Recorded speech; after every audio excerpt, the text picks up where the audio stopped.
growth of RE and EV and RE and EV, and the plan for enhancing grid flexibility. Session partner is JIS. Our chair would be Alok Tandon sir, and our moderator would be Mr. Ravi Sitapati. The Indian energy landscape is undergoing a profound transformation driven by the ambitious goal of achieving net zero by 2070. At the core of this shift are two dynamic and interconnected trends: the rapid expansion of renewable energy resources and the swift adoption of electric vehicles. These trends represent India's energy future, signaling a move away from fossil fuels towards cleaner, more efficient alternatives. This session serves as a crucial platform for analyzing these trends, evaluating their influence, and devising strategies to better integrate them into the national grid. Ladies and gentlemen, it's a session for 1.5 hours, so we will be having it from 3 p.m. to 4:30 sharp. And your discussion points would be vehicle to grid, V2G, EV as VPP, BESS in distribution, substations and large building campuses, digital tools for DER management. To chair this session, I would like to invite Mr. Alok Tandon, Chairperson of JERC for the state of Goa and UTS. It's after lunch. I definitely need to amp up your loud claps. Our moderator of the session would be Mr. Ravi Sitapati, ISGF, WG Chair, and GSEF Ambassador for the Americas. Please put your hands together for Mr. Ravi Sitapati, who would be the moderator of the session. Our speakers, or the panelists, are Mr. Killian McKenna, National Renewable Energy Laboratory, USA. Welcome, sir. Mr. Zakir Rather, I'm hoping I'm getting the name right, yeah? Mr. Zakir Rather, Associate Professor, IIT Mumbai.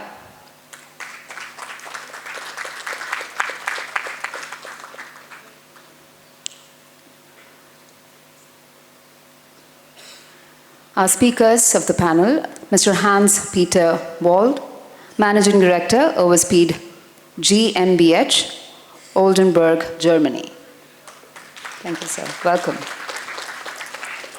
Ms. Sharvari Patki, Program Head, Electric Mobility, WRI, India. Shri Sainath Bhandakavi, Principal Solutions Architect, Power and Utilities.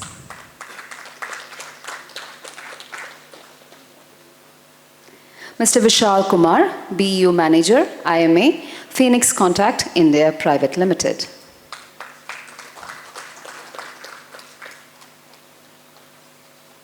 Mr. Nilesh Kane, Chief Mumbai Distribution, Tata Power Company Limited.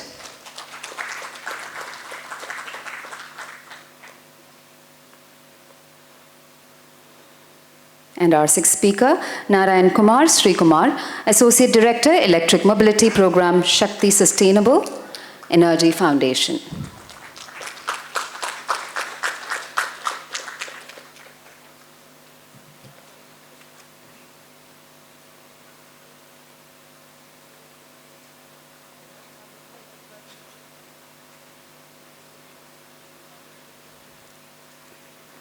Inviting our moderator, Mr.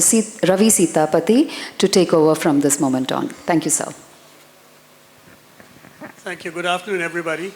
By the way, as they say in the legal term, let the records show we are beginning at 3:05, right? So don't cut me off. Good afternoon, everybody. Actually, we had a very lively session, the one before, with no ending, but more questions. Today is likely to take us in the direction, but I've asked each of the panelists to speak on the practical and the technical aspects so that we avoid the big debate on the political or on the economical side at the moment. But if you have experiences, please share that. And what I've also said in my email to all of you is the two theme speakers, Killian McKenna and Mr. Zakir Rather, will get 8 minutes as the theme presenters. You could use slides if you wish. The rest of them get 5 minutes. They may use slides if they wish to, or they can speak to their notes, which will be even faster and better perhaps. I'll begin with the chair with his opening remarks, and then he will close with his closing remarks as well. If there is time, I will open it up to questions. Otherwise, I have my questions for the panel. So, Mr. Chair.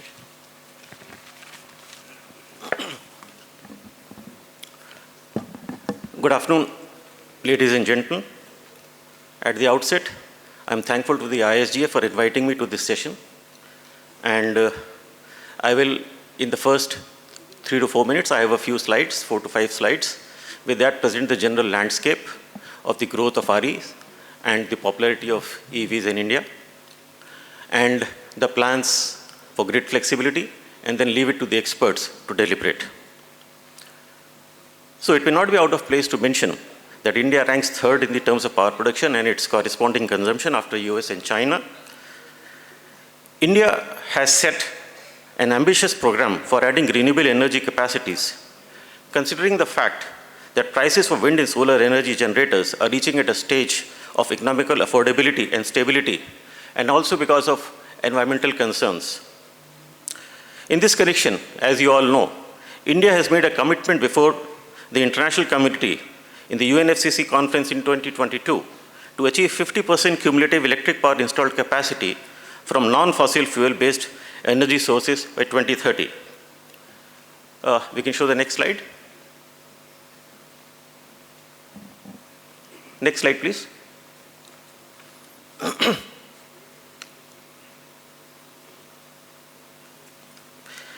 So, India is presently having approximately 250 gigawatt installed capacity from coal. Next slide, please. Yeah. So India is having presently 246 gigawatt capacity from coal, lignite, gas, and around 179 gigawatt of installed capacity from renewable energy sources, including hydro, as shown in the slide. Next, please. The share of the various sources of power is shown on slide 4.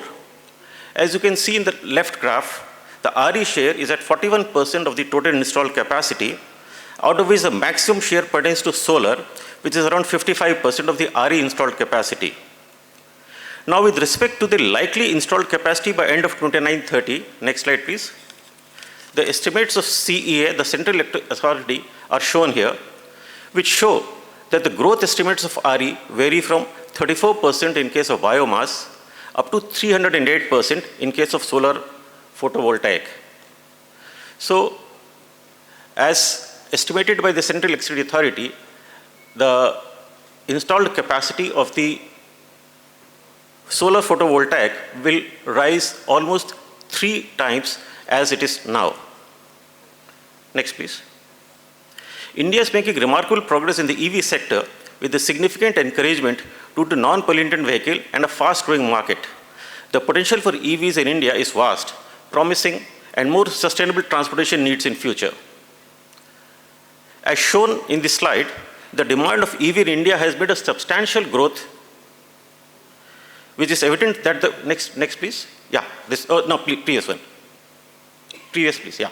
Which shows that the production proportion of EVs, which stands at a level of 7% in the current year, which was approximately 0.4% in 2017-18. So the past trend clearly indicates that there shall be an exponential growth, and which people estimate up to 30% by the end of the financial year 29-30. Now, India's pursuit of electrical mobility is fueled by concerns over the air pollution, energy security, and climate change, etc. There have been many government initiatives to promote EVs, which have been the FAME scheme, the National Electric Mobility Plan, and of course the Global Climate Agenda. And this brings us to the plan for enhancing grid flexibility. Next, please. Yeah. So, with the fast growing demand of EVs and the development of RE in the years to come and its cascading effects on the injection of RE power in the grid, the need for grid flexibility and stability arises. Further, the quantum and flow of RE into the grid cannot be estimated to be accurate due to its intermittent nature.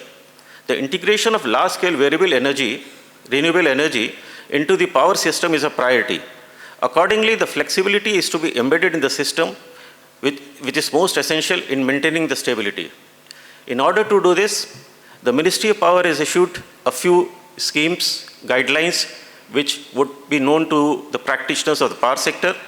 There have been flexibility in generation and scheduling of thermal power stations, which was issued in 2018. The second guidelines, the revised guidelines, were issued in 2022, and these allow bundling of renewable energy along with the conventional generating station. And third is the focus on the hydropower. So with this, I would like the moderator to take it further. Thank you, Mr. Chair. Thank you very much for those opening remarks. I'm under the gun today. I've known folks at GIZ, and they are sponsoring this segment. And I see Mrs. Pillai and my wife sitting at the back there also evaluating my performance. So I'm really under the gun here. So anyway, with that, let's get started. I'll invite first Killian McKenna, and you have 8 minutes. If I stand up, you have 1 minute. If I come towards you, please stop. Run away, and I'll keep talking. But great, yeah, we can go to the next slide. I can very quickly introduce myself. So Killian McKenna, I'm with the US Department of Energy National Labs, specifically the National Renewable Energy Laboratory. It's wonderful to be in India. It's wonderful to be here with the ISGF. And I feel I'm among friends when I'm with DISCOMs and distribution planning engineers, because I feel your pain every day, because that's what I work on in the US and internationally as well. So especially from NREL, we really appreciate the collaboration that we've had over many, many years in India in terms of our work with DISCOMs, in terms of our work with central government, in terms of trying to work this path forward to decarbonization and renewable integration. Can we go to the next slide?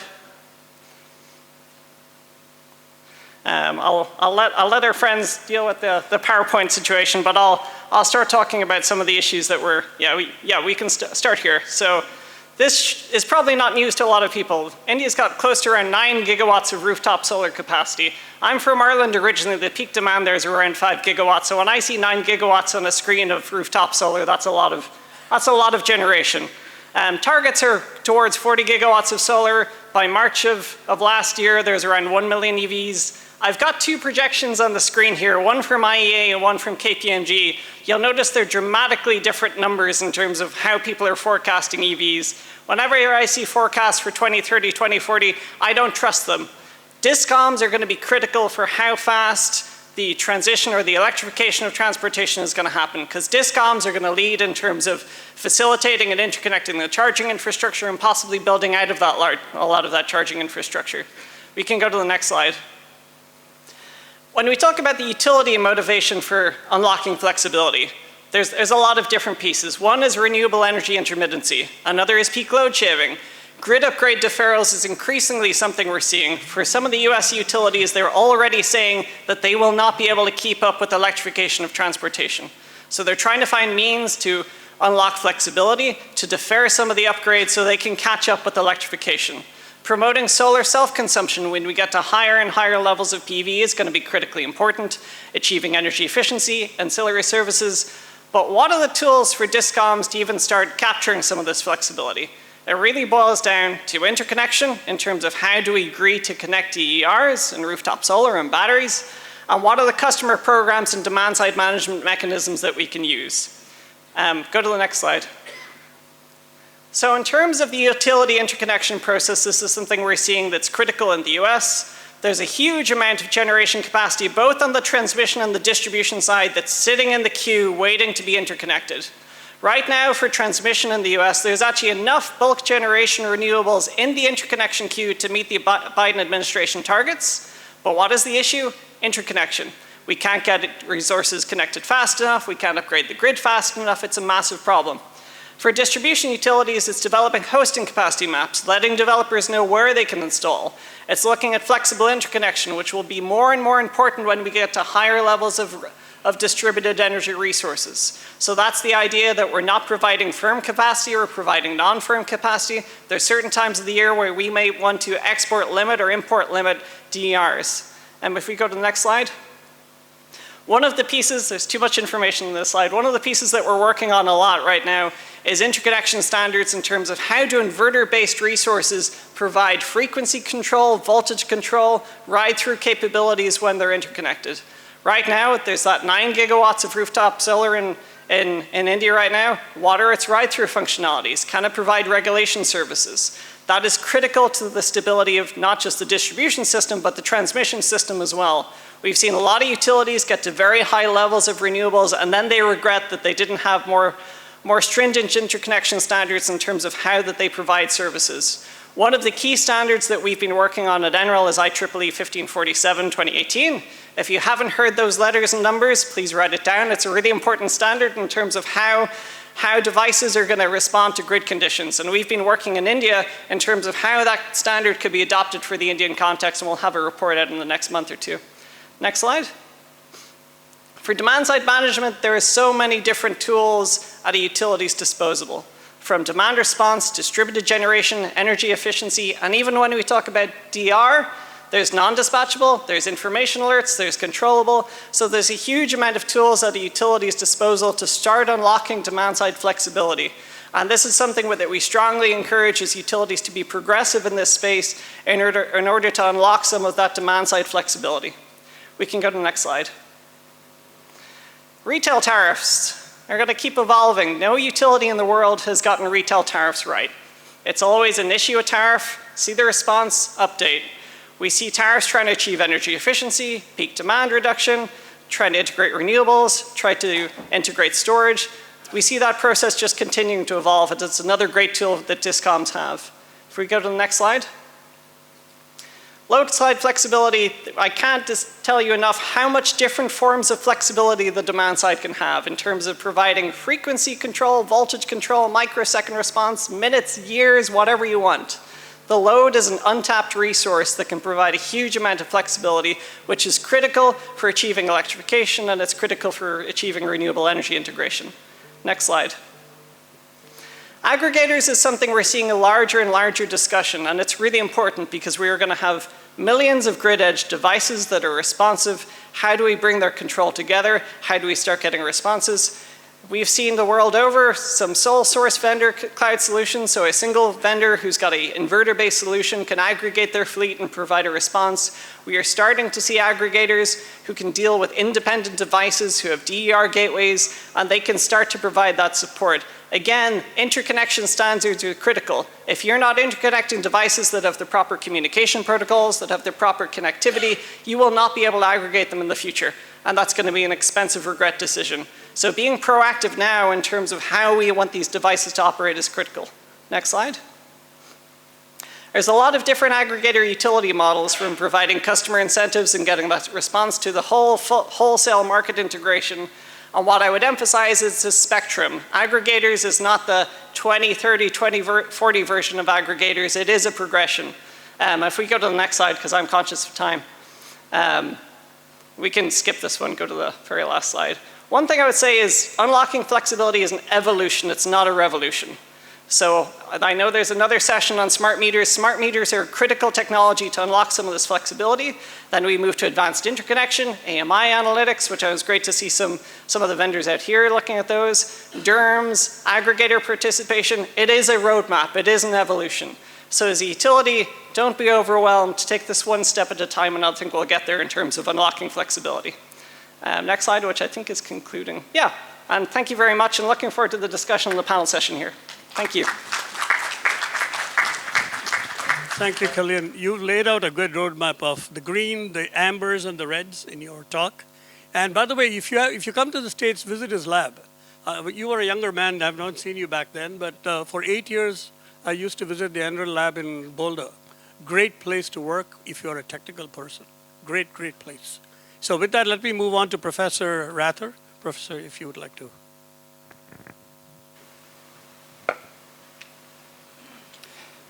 A very good afternoon to all the participants. I'm Zakir from IIT Bombay. I'm leading Grid Integration Lab at IIT Bombay. Next slide, please. So the topic I have identified for this theme presentation is vehicle to grid, because when I saw Killan sitting here, I could precisely guess what he's going to talking about, because I know him from his PhD days. So this is going to add on that. So this vehicle to grid is, of course, in addition to V1G, given the the topics of this particular session was V2G, not V1G, so I am restricting my discussion to V2G itself. So we know that this battery that's lying with the vehicles has a lot of multiple potential applications. For example, the primary purpose is the driving, that's for which we are buying the batteries. That is the advantage, the major advantage here. Next slide, please. Yeah. So, so battery that is lying there in the vehicle is primarily purchased for the driving purpose. So that's the major advantage of the battery with the mobility sector compared to the stationary battery. So we don't have as such for the previous slide, please. We don't have to purchase the battery for particular grid applications or other services. But this asset that's lying with the vehicles can be used for multiple applications, be it vehicle to home, vehicle to building, peak shaving, renewable energy increased uptake, demand response, demand side management, grid support services in terms of frequency, voltage, and various applications. Next slide, please. So V2G, as you can see, this is kind of giving the historical background. It started back in 1996, 1997 with the concept in terms of the paper published by Professor Willett. And since then, there have been multiple developments happening in this V2G space. Almost 100 demonstration projects that have happened across the world with different objectives. As you can see, from 2013 to 2020, there have been some demonstration projects, and then those demonstration projects were followed by actual deployment of the services, these V2G services. So therefore, as such, in terms of the technology concept, it is a reasonably advanced technology and has a lot of potential, given that we are going to have a lot of electric vehicles adopted across the world, and India is following the same trend. Next slide, please. So the electric vehicles are capable of both V1G and V2G in the market, and the numbers are increasing and increasing only. Next slide, please. So this is one of the, as I mentioned, there are several demonstration projects. This is one of the key, in my opinion, key projects demonstrating V2G application that was taken in Denmark, in Copenhagen, with electric vehicles from different OEMs, as you can see here, and a simple 10 kilowatt V2G charger, where they could actually bid into the grid, Energinet DK grid, that is called a DK2, East Denmark, where Copenhagen is also falling in. And they could actually submit hourly bids to the grid operator and participated in the frequency support, as you can see in both the directions, both up reserve and down the reserve, to demonstrate this. And you can see some figures also in terms of the cost and the benefits that could potentially be there, and in fact are there in some of the cases already. So therefore, there's a lot of potential to actually utilize electric vehicle battery for various grid applications, in this case frequency. Next slide, please. This is another demonstration that looked at around 11 electric vehicles and looked at the peak demand management. Next click, please. Which actually had looked at this 5 to 9 p.m. evening. Next click. 5 to 9 p.m. This peak period, and try to actually utilize these electric vehicles to actually manage that peak load. And you could see here some of the revenue figures generated from this small pilot. Next slide, please. We have done one use case study in terms of the reactive power support from electric vehicles at IIT Bombay. This was actually motivated from one of the food industry in Delhi, who approached for some of the reactive power support. They had an issue because food industry is actually having very poor power factor machines. So therefore, their reactive power demand is quite high. And we know that Delhi has this KVR charges as well. So therefore, instead of looking at conventional capacitor bank solutions, we actually looked at what if there is next click. What if there is a electric vehicle charging station which could actually do it as the primary job of charging the electric vehicles, but at the same time we could use this asset for reactive power and voltage support within that food industry. Next click, please. So you can see here we estimated the reactive power margin, and we designed the controller for this charging station for this food industry to utilize this reactive power from this charging station. One important point is that to provide reactive power to the distribution system, we do not need electric vehicle to be connected to the charger. Charger itself can technically provide the reactive power support without electric vehicle being connected to it. So in a way, it is available 24/7 with varying margins. Next slide, please. Next click. So these are some of the figures of this analysis. Next click, please. Where we try to estimate the savings that could come out of this reactive power support from this charging station in this particular food industry. Next. Yeah, so these are the annual figures that we arrived at for this food processing industry in terms of savings that they could actually have using the current price tariff rate in place in Delhi. Next slide. Another use case study we did at IIT Bombay again is actually frequency support from the electric vehicles. We measured the frequency at the IIT Bombay campus, and we processed that frequency and designed a controller. Next click, please, for an electric vehicle of the specifications as which you can see here with 40 kilowatt hour battery efficiency and an aggregator, consideration of aggregator with 1,000 electric vehicles participating in this frequency support services. Next slide, please. We adopted, so there are different ways to what extent the EV user can let its battery to be utilized for the frequency support. Next click, please. Accordingly, we actually try to see how much frequency support can come based on the actual measurement frequency that we had done at the campus. And then we did the cost benefit analysis. Next click, please. Using the prices in place in Denmark, but we mapped those prices to India, not directly as an exchange rate, but we mapped that considering the electricity prices in India. And these are next slide, please, some of the figures in terms of revenue generation. These are user-based. The earlier one was the aggregator-based. Next click, please.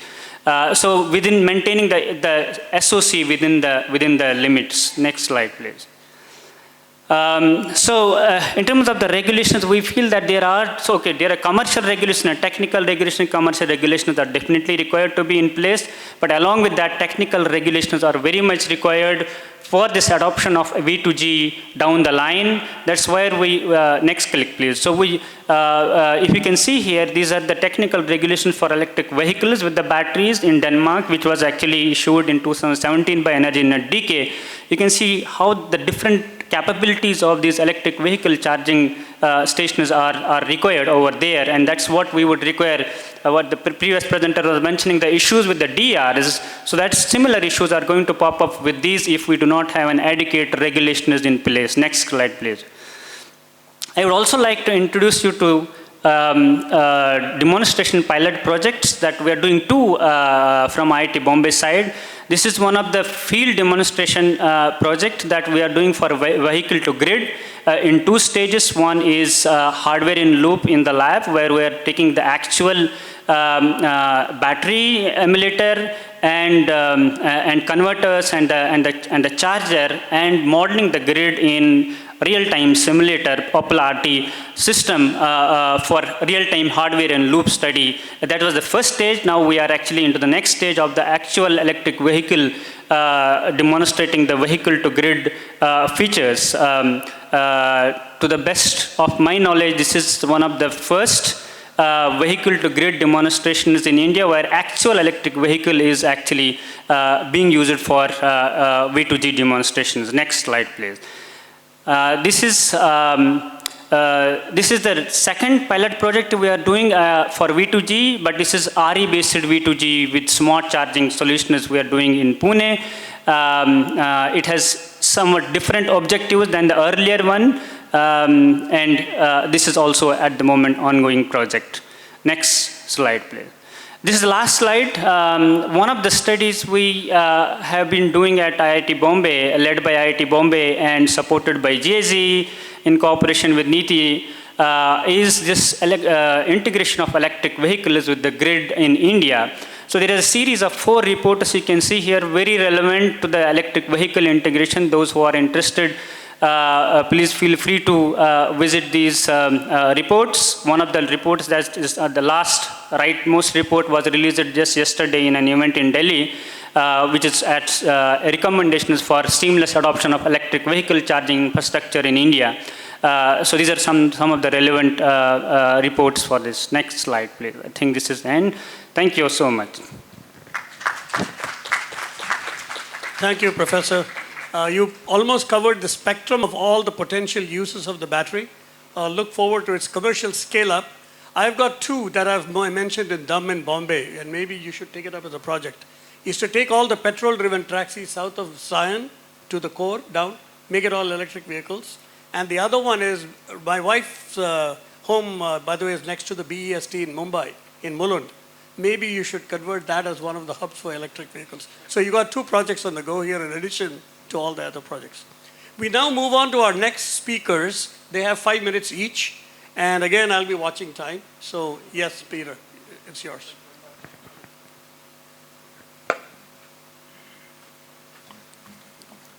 Yeah, thank you very much. My name is Dr. Hans-Peter Waltel.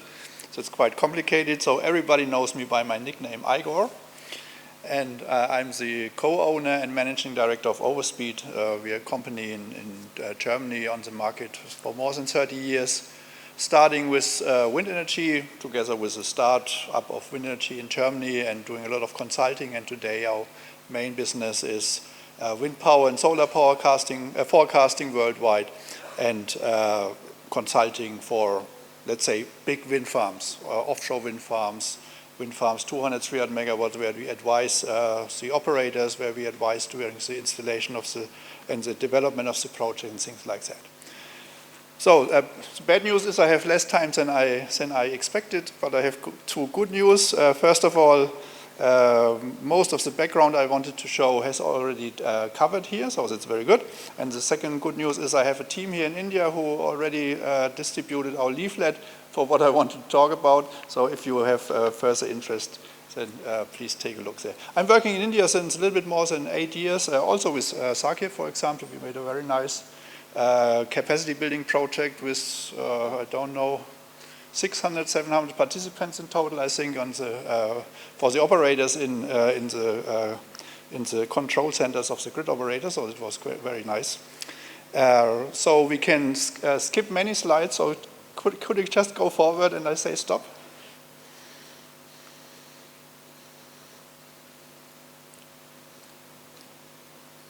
Just further.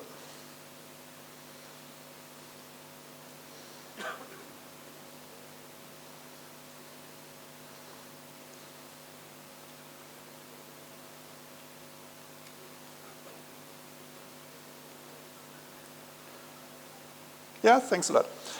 So, yeah, as I said, the background I wanted to give were discussed here already. We have a lot of PV behind the meter. It spoils somehow. It gives challenges to the grid operation on the DSO level, and not only on the DSO level in the future. It's ramping up very fast. At the moment, we are installing, or you in India are installing about 400 megawatts every 3 months, and that's a lot of that is even growing. You heard about that. Next slide, please. Next, please. And there are some projections about that, somewhere between 7 and 26 gigawatts in 2030, depending on the subsidies and everything, of course. And the main issue is really it can go very, very fast, and we have seen that in other countries. Next slide, please. So that's finally the effect. You know that. You have a residential load. That's a real-world example from an island. Next slide, please. And then, so if you add PV, of course, you change the net load pattern because you have it behind the meter.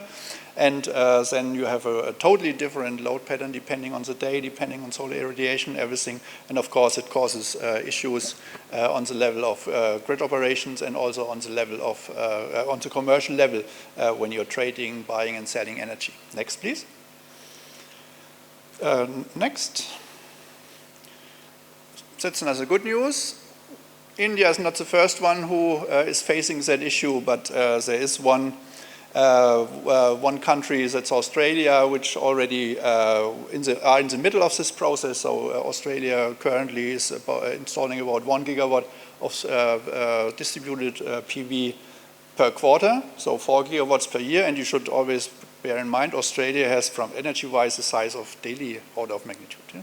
So it's really, really growing fast. And so that's where we developed for the Australian energy market operator system, where we, first of all, we selected PV stations which have online or which are supplied then with online power measurements as reference stations, making upscaling to the current power output. So we have an estimation of the current power which is going into the distributed PV. And then we are also doing forecasts for the Australian energy market with the support of real-time satellite, and that's another good news. Of course, next slide, please. India is quite famous for its aerospace and technology. And outside India, not many people have heard the word ISRO before until August 2023, when that all changed worldwide. So everybody knows now what ISRO is, what India is doing in space. And we can use the ISRO satellite, which is there to make, first of all, again, support the estimation of the current power output of the distributed PV, and secondly, to make a forecast of the clouds and then of the movement of the clouds and then of the power output for the next hours. Next slide, please. And one more. So that's a reference system we built 8 years ago now for AEMO, the Australian energy market operator, and it's the reference forecast for the energy market and for the distribution grid operators in Australia. It's operated central at AEMO, at the AEMO centers, and we are developing that further together with AEMO since then. Next slide, please. You do that on a regional level, so you divide, you look where are the installations, you divide the area up into smaller pieces, and then you decide how much reference stations do I have I need there to make a good estimate of the online production, and then finally from that you make the estimate of the real production and the forecasting. Next slide, please. And another one. Yeah. That's a summary. So, PV behind the meter, very fast growing, challenges on many levels, and as I said, good news is that's nothing which must be developed from scratch how to handle that, but there are other countries who are already facing that, and Australia is one of the reference countries for that, because they have very, very, very fast installation growth, because there it's even without any subsidies, it's just cheaper because the energy market prices in Australia are quite high, so it's just cheaper to have your own. If you have a roof, then you will have PV. Yeah, that's rather clear. So, and result online estimation and forecast of distributed PV as a service, including for India, of course, we will include ISRO weather data. We worked already and are working currently together with ISRO on that, and also for large-scale PV. You reach a quite high accuracy if you design the system well. And we are offering studies and advice to build systems like that. This is the software and all this infrastructure behind that. And together with our partner N4 in Denmark, we also offer to integrate that directly into load forecasting. So you have a combined load forecast of the net load PV plus normal, regular consumptions. Thank you very much. Thank you, Peter.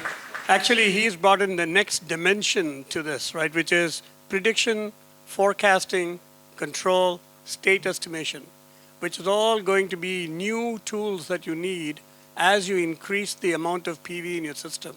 But it'll also have one issue, that behind the meter, the disaggregation of net load should be made available to the utility, which was the big debate this morning as to how much of visibility the utility needs to have behind the meter. So thank you, Peter.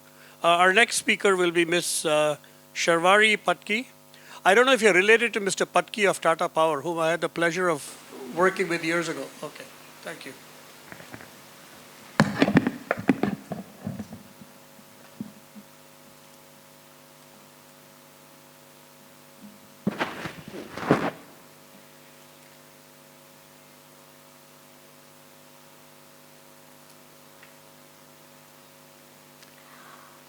Good afternoon, everyone.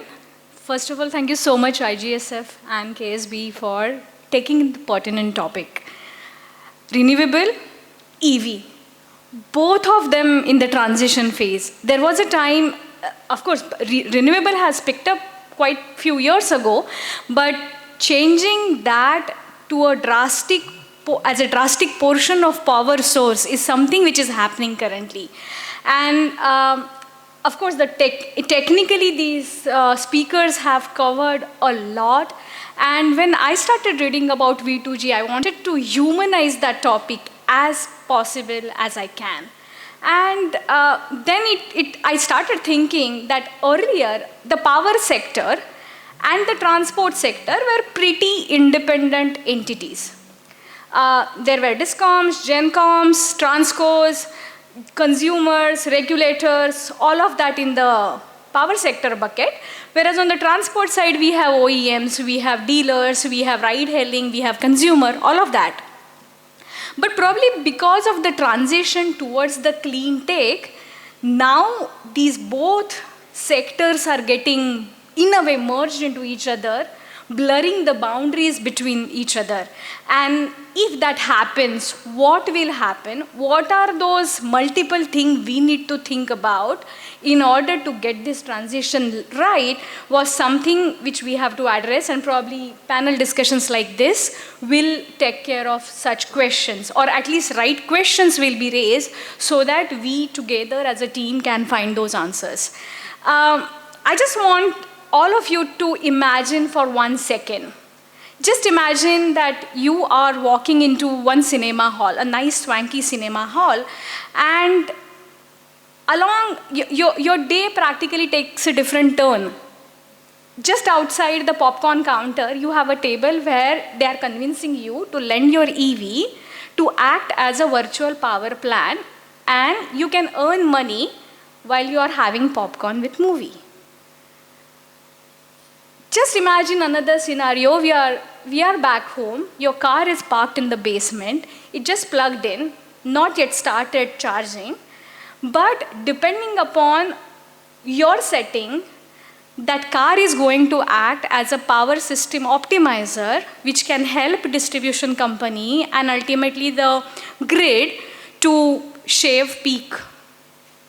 Imagine another scenario where you have an app as user-friendly as probably Zerodha. I'm Zerodha user, so I can give only that example. And I can practically set everything. When I want to sell power from my battery, at what rate I want to sell power from my battery, at what time I want to sell, at what level I don't want to sell, at what level I want to charge my battery, at what rate I want to charge my battery. Practically every single thing we do when we trade shares. All of that currently looks like a sci-fi, but few years back, if somebody would have told that we would pay Sabji wala with Paytm 10 rupees prapt hue, we would not have probably believed that person then. But today, all of us regularly use it. Of course, the transition is not easy, so let's come back to the ground. We have certain issues which we need to solve for. We have legacy grids, which has been traditionally designed as a unidirectional grid, and load dispatch center is somebody who is sitting with eagle eye to manage everything.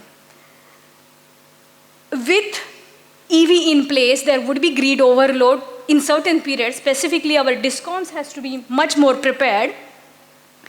With peak demand predicament getting as difficult as we increase number of EVs, and plus the base load is getting away from coal and we are adding more renewable.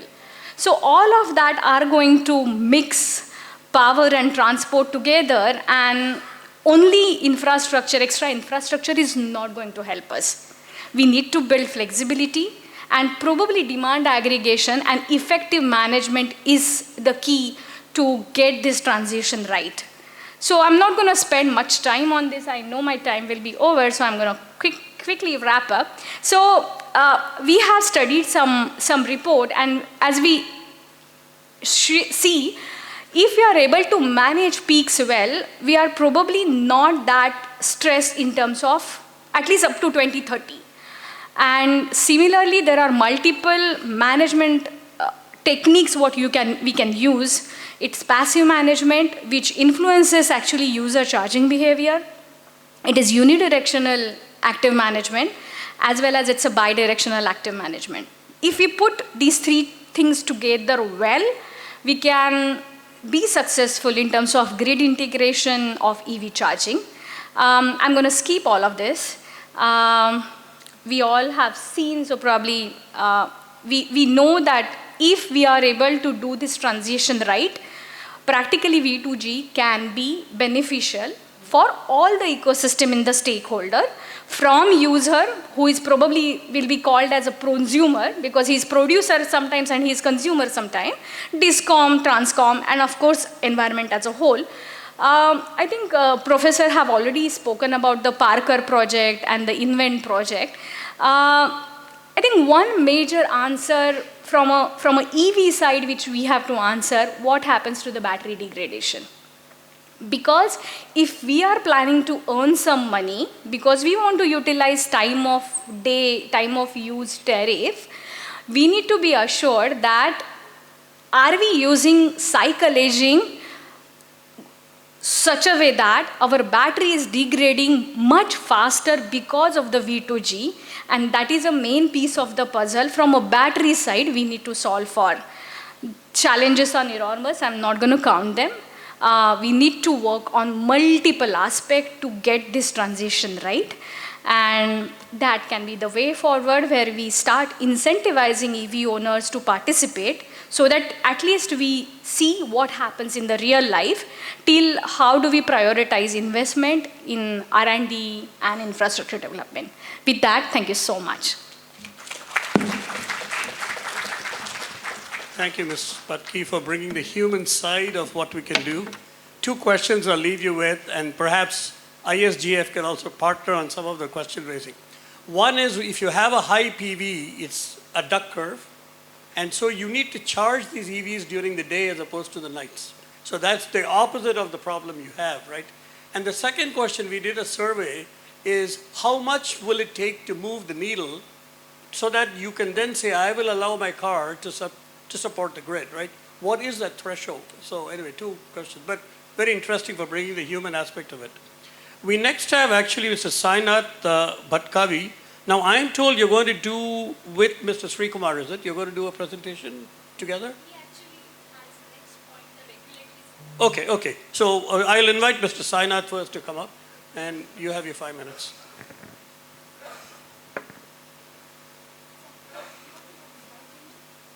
Oh, yeah.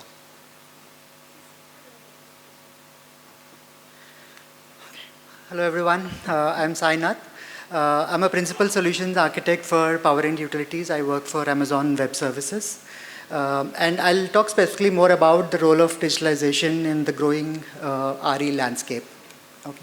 So as many of the speakers talked, the landscape of RE is increasing, be it wind, be it solar.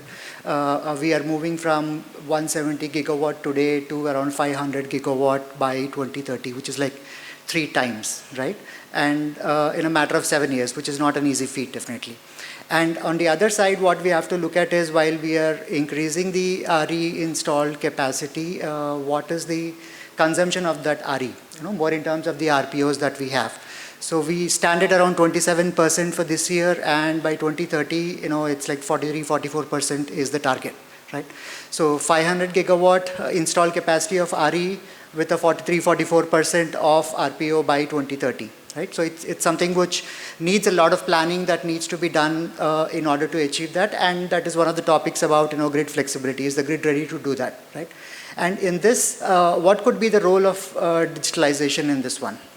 So there are some of the important aspects that we should be looking at when we talk about how do we leverage technology, how do we leverage data in bringing in that flexibility into the grid and being able to achieve that RPO that we want to, right?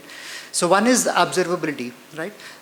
So there are wind farms, wind turbines, solar panels. We talk about energy storage, and if again, we relate it to 500 gigawatt. It is, probably hundreds and thousands of devices that we have, right?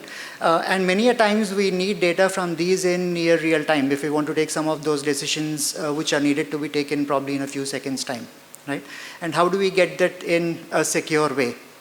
So obviously a IoT-based, reliable, secure, available is something which we need. But important point is the scale, right? I mean, in order to handle, say, 1 gigawatt of wind farm data versus, say, 100 gigawatt of wind farm data, are we ready to handle that scale?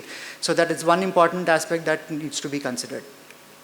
Second point is when we want to look at, integrating the RE into a grid, mainstream grid, it's not just about the RE data that we would need to do that, right? I mean, just looking at how much the wind farm is generating or a solar panel or a solar farm is generating won't be enough for us to decide.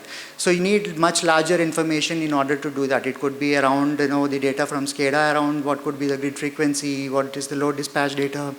Another important aspect obviously is around forecasting, right? I mean, we obviously talk about demand forecasting versus supply forecasting. But going forward, we'll probably have to look at forecasting around energy storage as well, right? Because if we have forecast of 4 things, and if we don't have forecast of, fifth one, how do we actually make use of energy storage in getting it into the grid?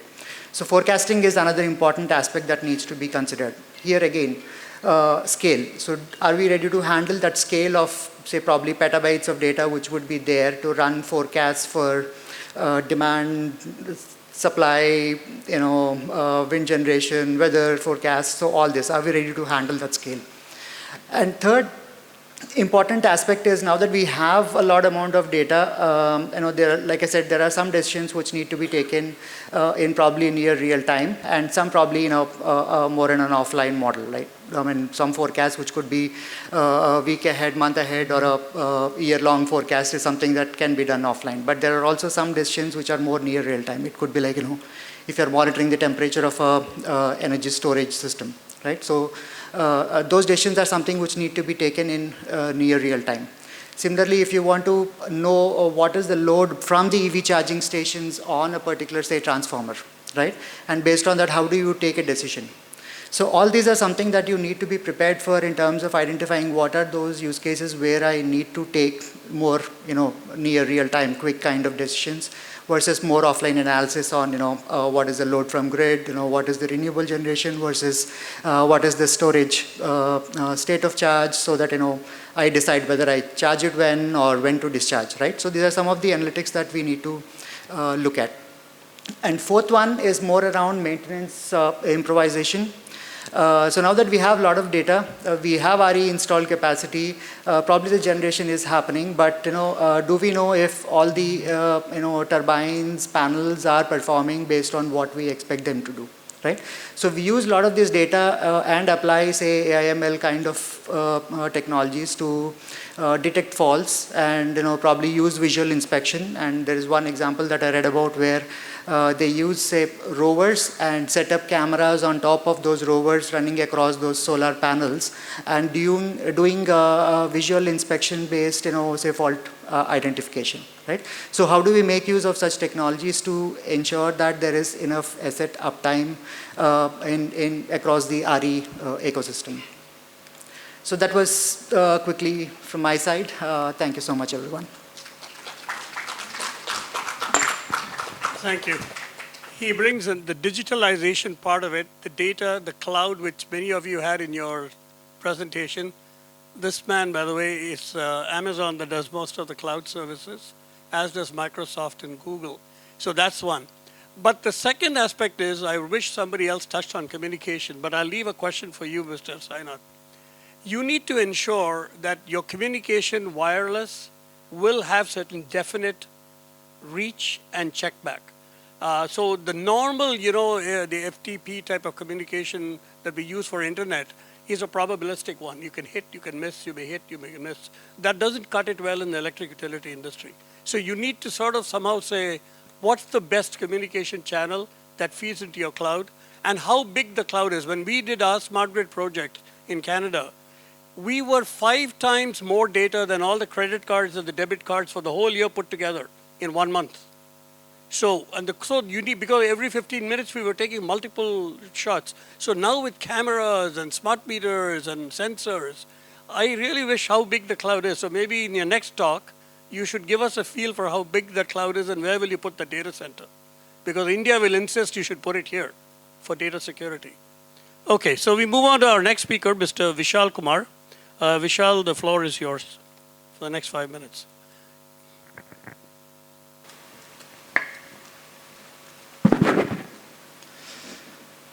Okay, good afternoon all. And yeah, actually I think everyone is now awake. So initially I was thinking I was the odd one out, and the panel is actually so nicely picked because we started from the classical renewable and EV charging, then slowly it started to the connectivity, predictive maintenance, and analytics. Now it reached cloud and digitalization. So I got my breath back because my subject is little bit related to that. So fine. So I'm a bit louder because of to make you all awake. I think everyone enjoyed your palada, which is our Kerala special. So I was also a little bit sleepy. That's why I joined late. Fine. Next slide, please. So we cannot go ahead with without a green background while talking about renewable. Okay. So the last year, the Earth Overshoot Day moved or advanced to July 28. That means we already used all our resources like before half of the year. So of course the resources are limited for us. Next slide, please. So the difference between 2 and 4 degree is, as a famous person said, it's not my words. The cost is human civilization. So that's where renewable and the sustainable development comes into picture. And the answer for that from Phoenix point of view is all electric society, where the coupling, sector coupling, decoupling, all these stuffs happen in a sustainable manner. So I will just, the all electric society describes a world in which regeneratively generated electrical energy is available as the primary main form of energy in sufficient quantities and completely economically. So that's the purpose statement of all electric society. So that's where we are into. And the distribution grid automation creates a transparency and gives control, because all these REs and what all subjects our panelists covered. So there we should have a stable grid. You can go a bit slow while changing the slides. No, next slide please, fine. So the stability of grids, we got actually multiple devices and multiple technologies are available here. You can connect individual local edge devices. You can give data in the required format. You can store it in edge level, local level. You can update it to this load dispatch centers or grid systems. So everything is fine, and many cases we are already doing that in one or other way. Next slide. Next again. So now we are just actually, coming a little bit closer to the actual subject here. So the RTU part, you can name it like RTU, FRTU, even in smart metering also. The heart of the system is a kind of RTU, solutions or RTUs. Let's talk about industrial cybersecurity in that terms. Because that's why once digitalization, cloud and communication comes and you are opening all your infrastructure to another world of cloud and digitalization, then of course the cybersecurity comes into picture. So in another few slides, I would like to invite your attention to the cybersecurity part. The possible consequences of a security incident, that is not only data loss or here it's mentioned loss of know-how, but of course in critical infrastructure like power and water, it's really related with human not only economic part, even in fact human casualties as well. So it's really critical once we are actually opening to such a world. Next slide. So these are the list of certain cyber attacks happened in last decade, especially towards this critical infrastructures. It's not a case like, okay, whether you are going to get attacked or not, but the case is like when you are going to get attacked. So no one will be free from an attack. Today or tomorrow, everyone will be a part of this. So next slide. Here you can see few names. I'm not just like mentioning, but the case, the intention is that now the world has come in such a way that actually I cannot stop from publishing or this cyber attacks or cyber incidents happened. Because it's day in and out, it's happening one or other way. Even in, as per German statistics, every 3 minutes one company is getting attacked in Germany. So let it be small scale or bigger scale. So that's the reason why this industrial cyber security is getting more and more relevant in this scenario. So there the answer for the critical infrastructure from global standard is IEC 62443. I got actually, I think 5 minutes, so I need to just put this number in your mind, IEC 62443. So that's the standard which is actually globally accepted for cyber security, especially for critical infrastructure. And according to this, now new directive has come in Germany also. It is called NIS2. It's a new government directive, like, okay, by 2026 it will be completely implemented so that none of the RTUs or control systems come out of factory without a proper certification by IEC 62443. Next slide, please. So this is actually a challenging part, what we always face from our customers or from these kind of platforms. Because entire my system is cyber secured. With my IT team, I installed firewalls at every point of contact of my SCADA center, so I am secured. But that's not the case, because if your IT is secured by ISO 27000 or so-called standards, then your one level of attack or only one possibility of attack is can be avoided from infrastructure point of view. But from industry point of view, like if you look the OT security or operational technology, so the OT security is too important. So there where this IEC 62443 comes, it's not going to replace your IT security or firewall or other IT based security measures. So both should be considered separately. And how IEC 62443 is different. Next slide please. Yeah, IEC 62443 clearly mentioned the guidelines how an asset owner should perform his security procedures, how a system integrator or EPC should implement that security solutions, how an OEM should manufacture his control system or RTU system according to 62443 standard. It's a kind of multi-dimensional approach, because today I'm just giving and going and installing one firewall or a secure device in a site, and the site is not properly maintaining or in a secured way, then there is no point in, because actually today I'm giving you a cyber security, tomorrow it will become vulnerable. So you have to do a proper maintenance and updation of the system. So the complete multi-dimensional approach of industrial security is clearly mentioned in 62443. Next slide please. Again, you can skip. So I'm left with 1 minute only. Yeah. So this is more important, how IT and OT security is different. In 62443, it will give you strict guidelines how a machine or an RTU system must be manufactured, in which kind of plant it should be, and in what way like it should be installed, connected, and all these stuffs will be clearly covered in 62443 and not in IT security. IT security will tell you, okay, just install the firewall, it's done. So that's not the case. Second important point you have to keep in mind in that the RTU system or the distribution systems you are going to install, your expectation is that must work for another 25 years. Where your IT systems, the PC or server system firewall, while you are installing that, you are just planning only for 3 or 4 years only. So this 20 years planning you must do while installation. It cannot be actually bolted later. So next slide please. I will just actually skip. Okay, again next. So we will just go to the, this is more important.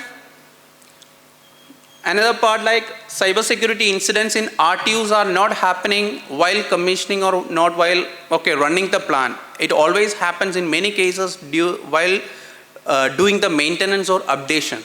So that's also covered under 62443. Anyway, in our stall actually we are explaining it in detail with a proper demonstration also. So you can have a visit at our stall today or tomorrow. It's nearby here. So yeah, I don't want to actually go to the next slide. Thank you very much. Thank you. There were 3 things he covered here. One is the distinction. You have to be very careful. In my own career, between OT and IT, you better think it through. You make that mistake, you got the whole vulnerability opened up. Because OT is where your guts of your power system, and all the IT is nice to have where others are linking. So EV links to it, certain grid load control, they all come in. But you have to be very careful as to how you open the pipe up, how you close the pipe. Otherwise, your cybersecurity is a big issue.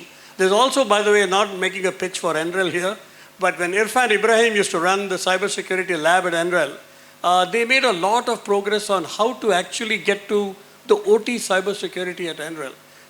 Amazing. He used to have 30 of us on a call every week. Amazing person. Anyway, so that's one.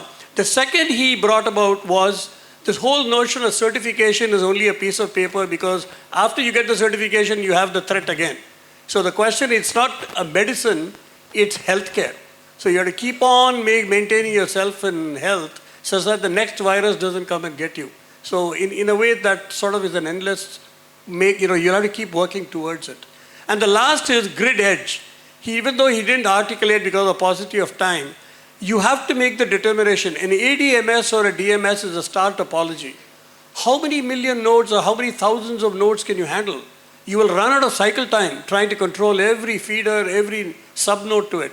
So at some point you have to say, I will have hybrid, where there are certain decisions that will be made by grid edge controllers. And that means it could be part of a substation, could be even downstream of a substation, could be a large condo complex, but it'll have all that. And so that was the third aspect that he brought. So thank you for those thoughts. So the next speaker here will be Mr. Nilesh Kane from Tata Power. You have your 5 minutes, sir.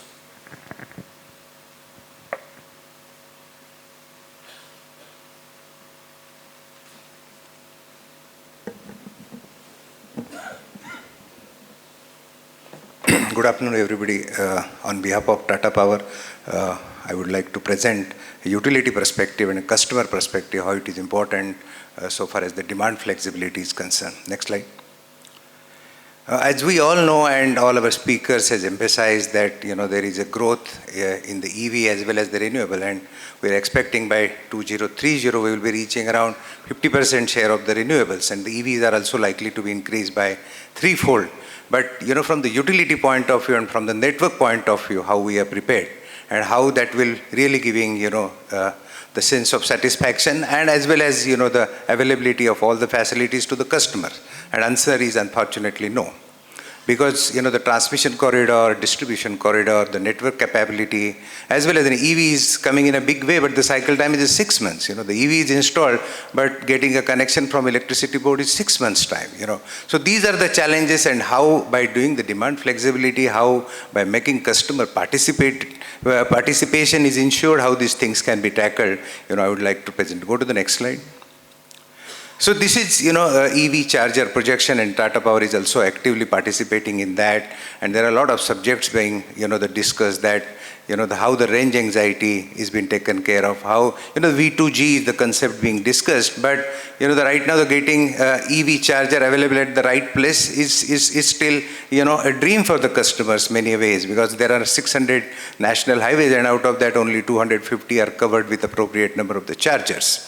As well, the number of vehicles being used in India, there is a committee formed by the CEA, how the inverters and how the vehicles have been designed, they will be used for the V2G, So a lot of work need to be done, going on the lot of concept what we are getting from the West, how to implement that, there is a long way to go. So this is a typical picture on which, there is a good progress so far as the EV charger availability is concerned, but still, there is a lot need to be done. For example, like ease of doing business for giving the connections to the EV charger, because there are thousands of chargers are being installed, but no connection is available as on today. So this is the reality. Next slide.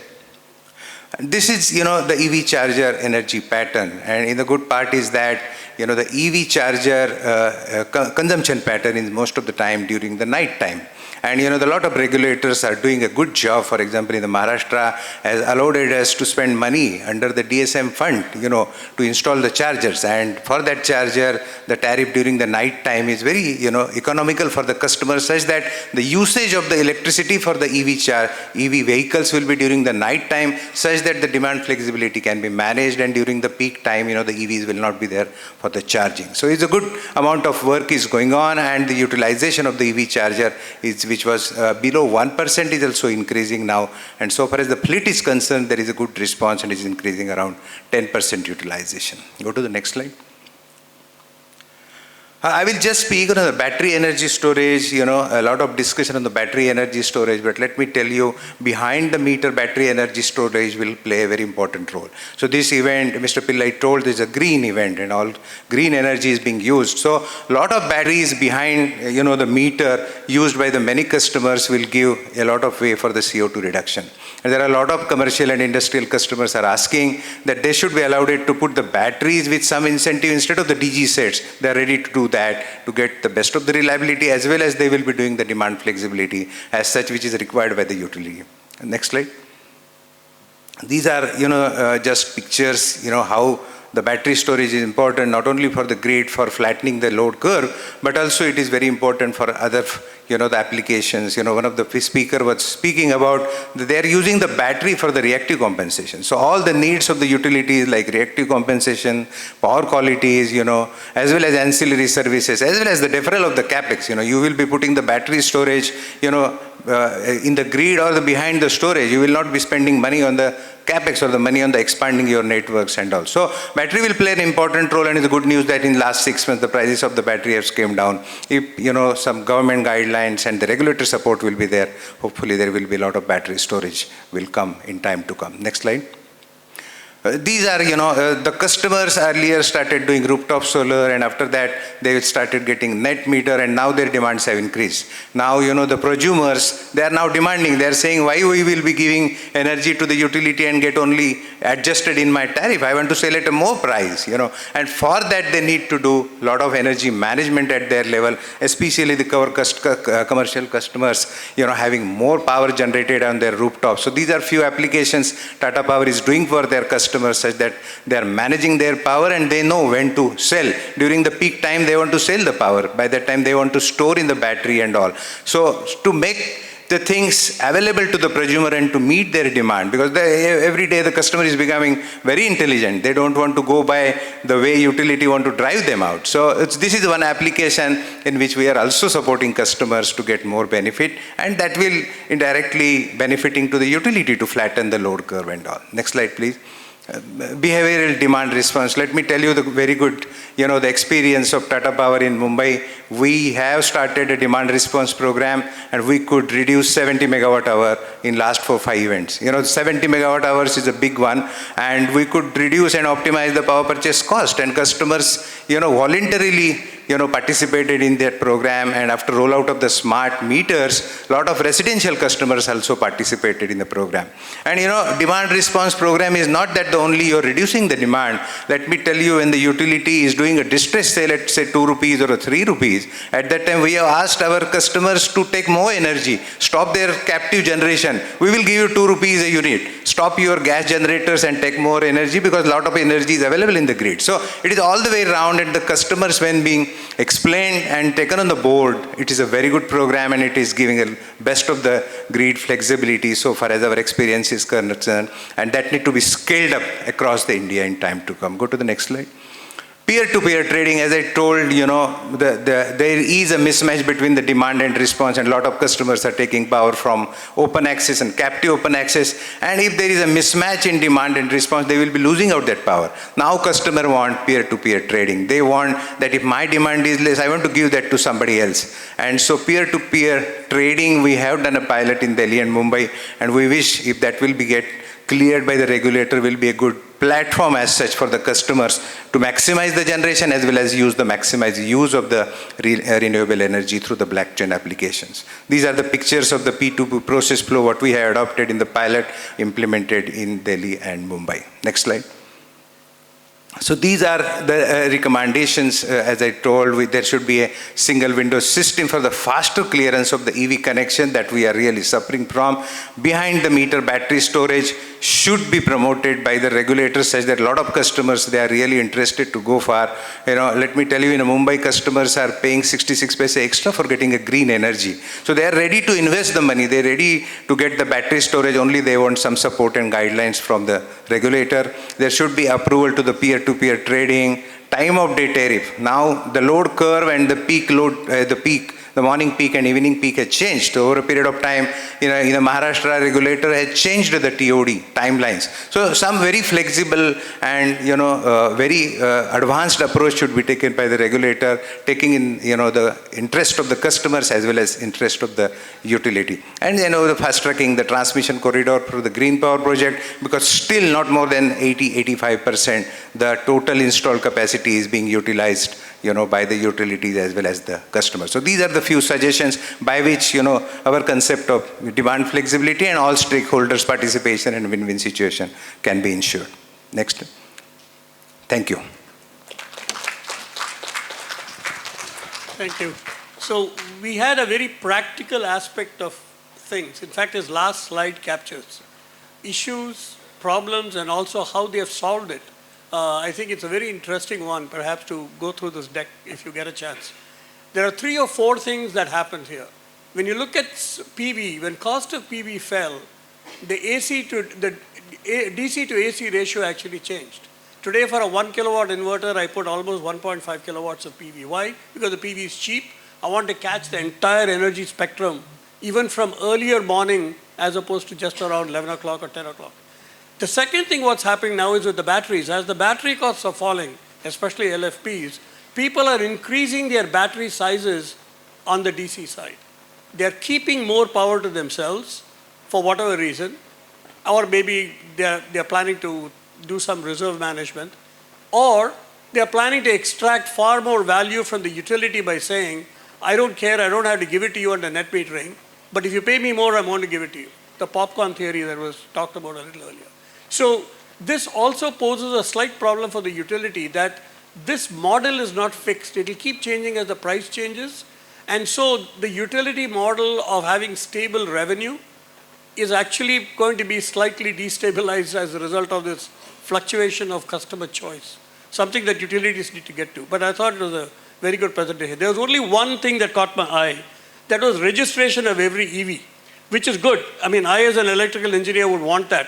But as Reji will smile and tell me, half the guys are now going to register because they'll put an L2 right in their garage. That's what they do in the US.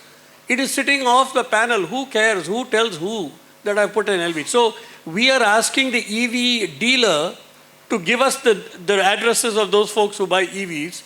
And under privacy laws, they cannot. So we are in a catch-22 situation. So, yeah, oh, there you go. So anyway, your point number 2 on the last slide caught my eye on that. So, but thank you very much. The last, certainly, but not the least, is Mr. Sri Kumar, and the floor is yours. And you have your 5 minutes, sir.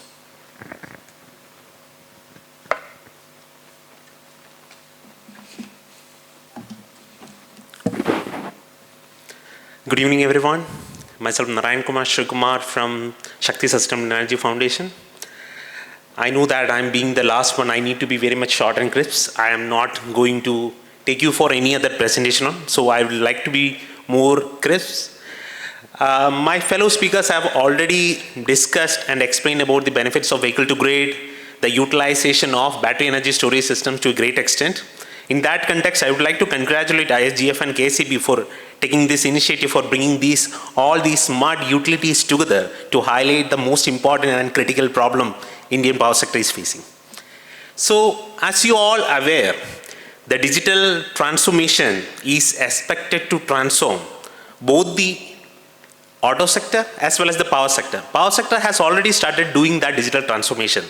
Even in the manufacturing also, Industry 4.0 is the buzzing word these days.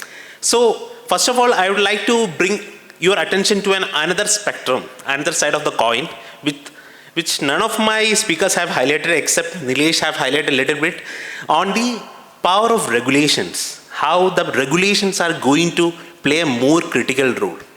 Let me take you a very small example, like at what time we started rolling out our Ujala program or LED bulb or energy efficient air conditioners, Tata Power, BSES, Rajdhani, CSC, everybody have rolled out these programs when we come up with a very stringent and robust demand side management regulation.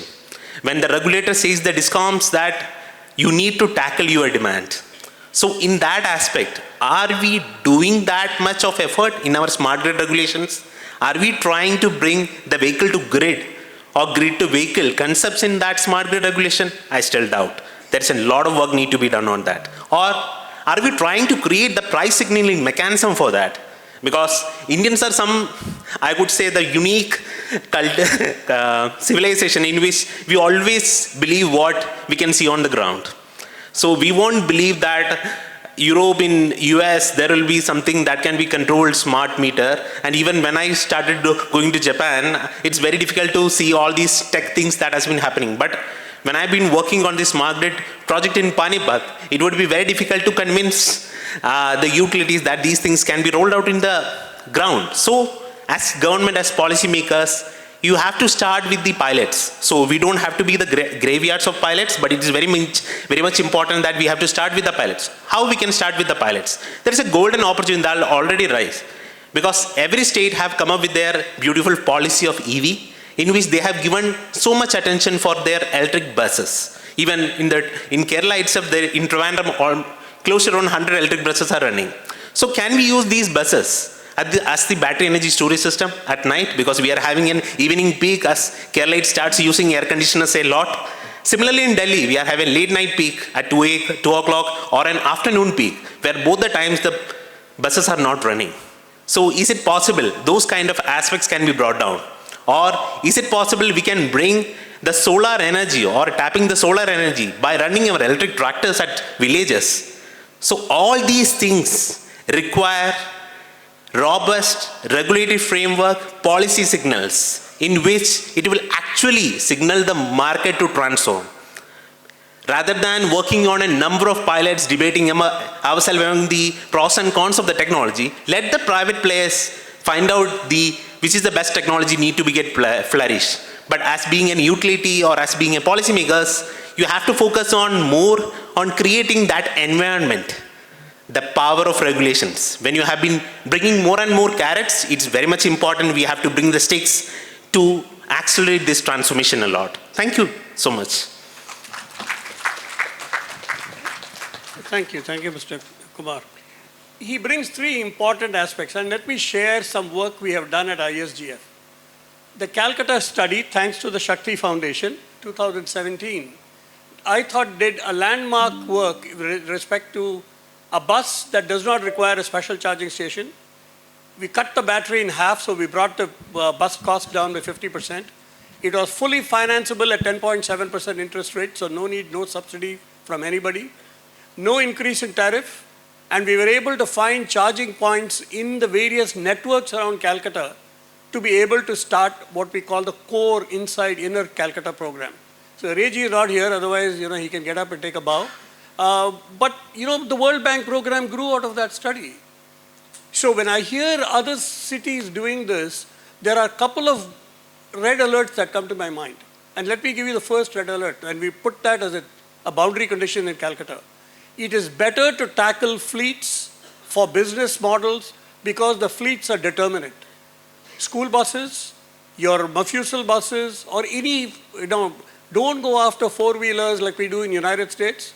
Don't go after, taxis. because they can do 5 kilometers one day and 50 kilometers the next day. You have no idea what their charging needs are. But if you take fleets are very determined. That's why the lithium, I actually got that idea from lithium cabs in Bangalore, almost 15 years ago. It's because it's determinate. So now you know when your buses are idle, what is going to do with it, and how you're going to utilize the asset to either to charge or to discharge. So that's one. The second is in the three-wheeler battery swap in Calcutta. We picked it because like the Philippines, the Manila Philippines, the tuk-tuk system is actually implemented in Calcutta, where the three-wheeler also goes point to point. You want to go from A to B to C, you go with one three-wheeler to B, and then you change the three-wheeler to go from B to C.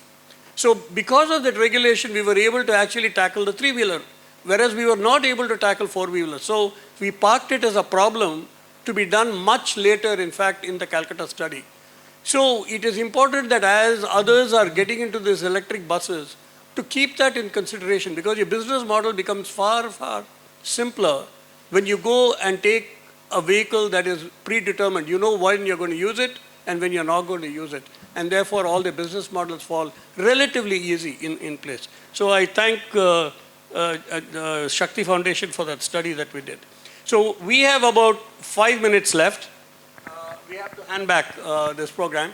If anybody has a real burning question, please raise your hand. Otherwise, you can always talk it with coffee. Pending if I don't see a raise of hands. Going one. Going two. Anybody? Oh, yeah, yes, ma'am. Quick, okay? It has to be a question, not a comment. Yeah, okay. Can somebody bring the mic over there to that lady?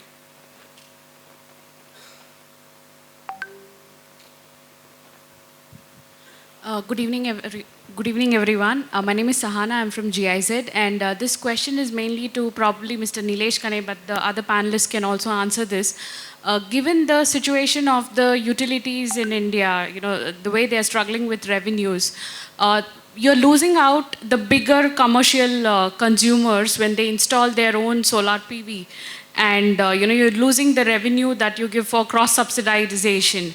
Then how do we justify when they also go into V2G and you have consumers who are willing to get revenue from the DISCOM itself? Do you think it's a sustainable model in the long run, or where do we reach that level in India where all the other state DISCOMs, which are really struggling, can also reach the place where they can pay money to the users when they go into V2G or they are supplying power back into the grid? It's a good question, because all the big customers, earlier to promote the more renewable energy, we have come up with the open access, and then beyond 1 megawatt, now it is 100 kilowatts. So now the customers are going for 70-80% of the open access, and all these customers are cross-subsidizing customers. And as the cross-subsidizing customers' consumption is reduced, obviously utilities are facing the challenges. But whenever there are challenges, obviously there are some solutions from regulator. So recently there is some cross-subsidy was applied by the Gujarat Electricity Regulatory Commission for the customers during when they are drawing the open access power. And the customers will happily pay off for that, because the tariff, commercial tariff of the industrial tariff will be 8 rupees, 9 rupees. And if they are getting the power in open access, say, at 3 rupees 50 paisa or 4 rupees or so, they will, be paying cross subsidy to manage the whole structure of the distribution company or a distribution utility. They will be paying the cross subsidy. But obviously, this is a challenge. But in a whole, if utility look at it, they will be getting a billing charges. So utility is getting billing charges from the open access customer as such. And in addition to that, if the cross subsidy will be applied, if at all, especially the utilities are making more losses and more dependent for subsidizing the customers, obviously this type of cross subsidies will be levied in time to come. Let me answer that in addition to what he just says. Right? There are two examples you got to take. A tank of gasoline is about $100. A tank of electricity in an electric vehicle is $10, $12 maximum. Now you have to convince me as a human being, for $4, where will I go to give it to you? Or maybe I won't even give it to you for $4. You'll have to make it attractive for me to do something. That psychology, by the way, is still persistent even after 10 years of study in Canada and the United States. Is how do I part with the electrons from an EV owner and make it attractive enough? You'll find that you'll have to raise your tariff fairly high. Number two, for the utilities, there is a saying in the police department in Toronto, you can come willingly downtown or you can come kicking and screaming, okay? And that's what's going to happen.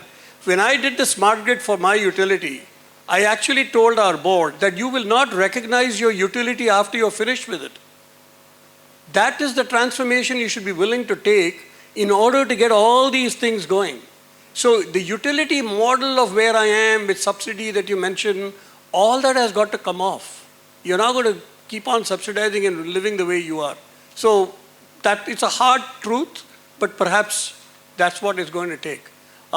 With that, I'm going to ask Mr. Chair to close, and with your closing remarks, if any, sir. So with this, we are coming to a close of the session on growth of RE and EVs and the need for grid flexibility. We had 2 theme presentations and 6 fantastic speakers, who covered almost all the relevant topics. As we all know, we have to grow from presently 170, 180 gigawatts of RE to almost 3 times RE in the next 7 years. But we don't have to invent solutions or reinvent the wheel. We have to study the successful examples which have been carried out globally in other economies like US, Canada, and Europe. And this learning of experiences from the experiments that have been done will make our job simpler and easier. I thank all the speakers and also Mr. Ravi Sitapati for his outstanding commentary throughout the session, and also for keeping exact time so that we are ending dot at 4:30. Thank you. He is handling the next session, so I'm scared of him. Thank you. Thank you all. I would request Mr. Reddy sir to join us on stage, and Mr. K.R. Jyotilal sir to do the honors of felicitating our panel of this session. Our chair, Mr. Alok Tandon, chairperson JERC for the state of Goa and UT.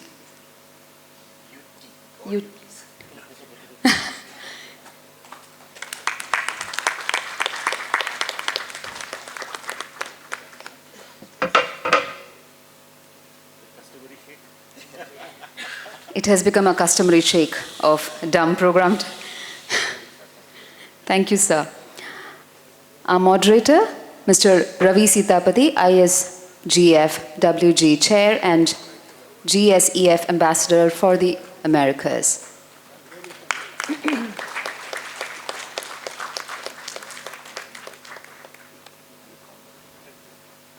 Mr. Killian McKenna, National Renewable Energy Laboratory, USA. I'm told this has got thorium inside from Kerela.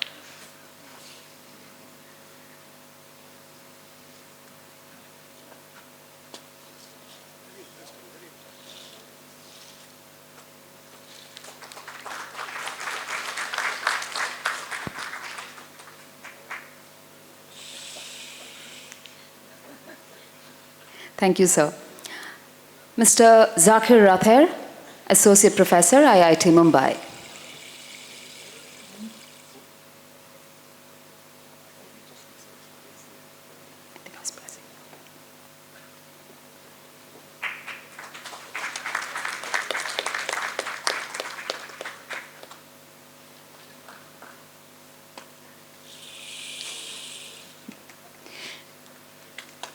Thank you, sir. Mr. Hans-Peter Wald, Managing Director, Overspeed GmbH, Oldenburg, Germany.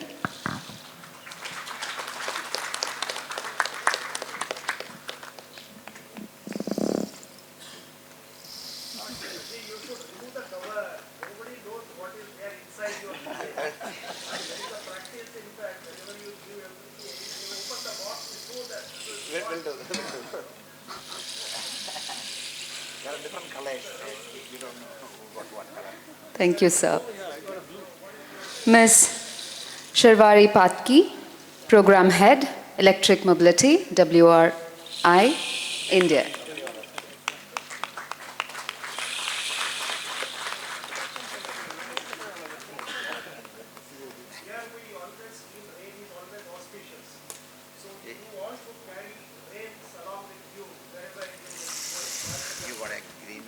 So that the wildfires in California can be put out. Right. Thank you, ma'am. Mr. Sainath Bhandakavi, Principal Solutions Architect, Power and Utilities.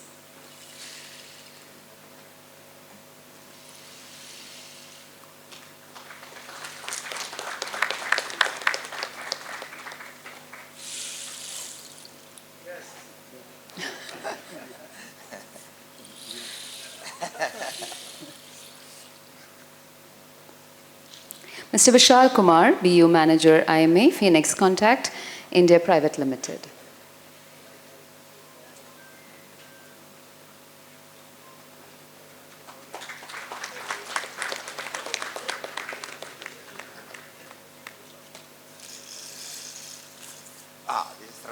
Oh, he's not. We're just waiting for the red. Please put your hands together. He's the lucky one to get the red. Mr. Nilesh Khane, Chief Mumbai Distribution, Tata Power Company, Limited.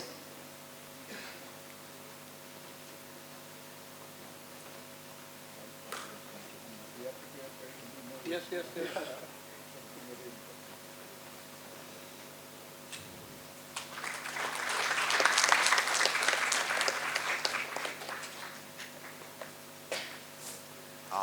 Even.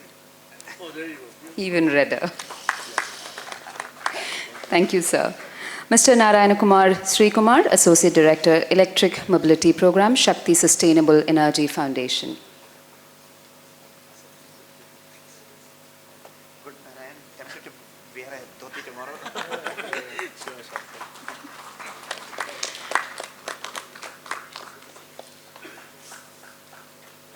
This is. Oh. Fix it. Thank you, sir. Thank you. A group photo. I would like to ask all the dignitaries to please come forward so that we can have a memorable click.